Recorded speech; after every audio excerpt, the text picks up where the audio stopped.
Mantra ফির মোরফো তারপর অন্য কোনো ডিভাইস আপনারা ইউজ করছেন, এদের যদি কোনোদিন রিচার্জ অর্থাৎ সাবস্ক্রিপশন শেষ হয়ে যায় তাহলে দেখবেন যে মান্ত্রাটা আর বা মোরফোটা আর কাজ করছে না। আর এটার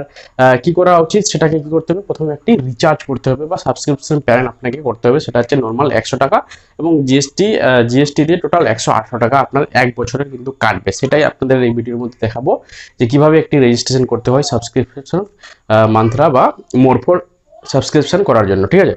তারপরে হচ্ছে কি যে মান্ত্রা বা মোরফো যাদের L0 চালাচ্ছিলেন তাদের কিন্তু লাস্ট ডেট রয়েছে এই মাসের 31 তারিখে, এবং এটা আপনাদের যে L1 অর্থাৎ 110 যেটাকে বলছে L10 এই ডিভাইসটা কিন্তু আপনাকে নিতে হবে আগের মাস থেকে, ঠিক আছে। তো যারা পর্যন্ত এখনো নেয়নি তারা কি করবে, এই জিনিসটা অবশ্যই আপনারা নিয়ে নেন, কারণ যখন দেখবেন যে হুট করে বন্ধ করে দিবে তখন আপনারা মার্কেটে দেখবেন যে সেই আর হয়তো সেই তাড়াতাড়ি আসছে না বা 7-8 দিন আপনার দোকান কিন্তু সেই